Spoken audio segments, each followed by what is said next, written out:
So after radio silence for weeks, we're now getting an idea of what the U.S. wants in a trade deal renegotiation.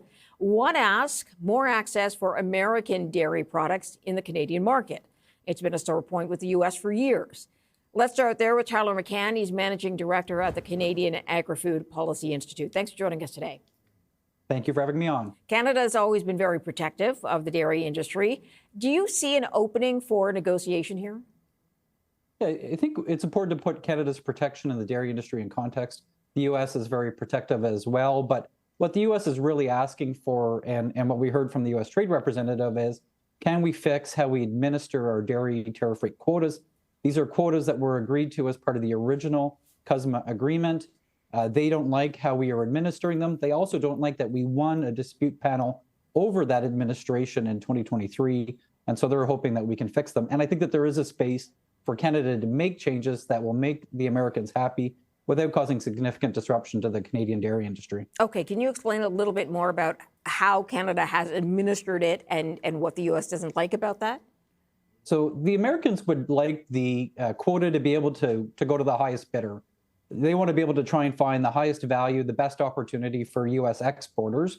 And what Canada chooses to do is to allocate those quotas to those that are involved in the dairy industry. It's not necessarily a unique or novel arrangement. And again, the dispute settlement panel said that Canada is doing what it's allowed to do under the agreement. Okay, so basically, Canada's giving the license in Canada to import American product, but they're giving licenses to people who might not need that much American product, therefore sort of putting a limiting effect on the American exports into Canada. Does the U.S. often surpass its dairy export quota for Canada at all?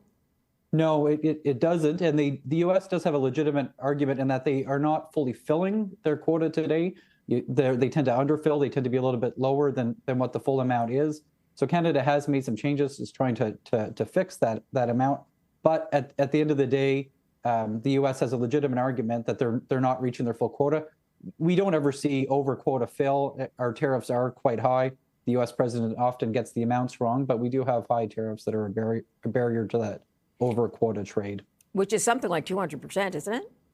That's right. Some of it goes up to 300%, but the president at times has said we have 400% tariffs. And again, the facts aren't always the president's strong suit. Yeah. How much dairy does Canada actually send to the U.S.? So we do export some dairy, and it's important to know that 2024 was a record year for dairy production in Canada. So we talk a lot about the impact of these increased imports from the United States, but we are producing more dairy products. Canada's consuming more dairy products. That's the nature of a growing population that are interested in butter and other products. But we are exporting more, but they are still exporting much more to us than we are to them. Our trade surplus, their trade surplus to us is growing, and that's a good sign that the agreement is giving the American dairy industry better access to Canada. They are taking advantage of it. There is a financial benefit to it. And the U.S. dairy industry doesn't want to see supply management come down. They like our protected higher value market. They just want better access to that higher value market where possible. Can you explain the supply management system and why it was built? I don't think a lot of Canadians understand why it was created in the first place.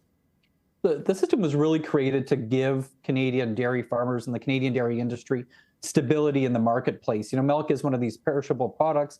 You need to have a system that works well so it can get from farms to processors. There was a lot of volatility in the marketplace, disruptions in contracts. And so a system was built. The system's got 3 different legs to it. It's got production controls, so we only produce as much milk as our market needs. It's got import controls so that we don't have floods of foreign products coming into the marketplace. And it's got pricing controls that ensure that Canadian dairy farmers get a reasonable rate of return. It's a system that again, replicates what a lot of other countries do. As much as we think that the U.S. has got this great free trade in dairy products, it has very similar systems in place that limit production and that limit imports as well. Canada is just more transparent and explicit in how our system works. Could you see a negotiation in dairy, opening up dairy a little bit more to America, for example, being part of the process to get relief for other sectors like steel and aluminum? So I think if you look at what the U.S. Trade Representative is asking for and making changes to TRQ administration, I think that that's absolutely something I could see the Canadian government doing. Whether or not it needs to go further than that, I think becomes this very big political trade-off. I think we heard today the Prime Minister saying that steel and aluminum is going to get slid likely into the CUSMA renegotiation rather than a sectoral deal. I think that may change the nature of many different things, and it's too early to tell how much pressure that might put on dairy. Yeah, it sounds like, as you said, all of it will be pushed into one big negotiation.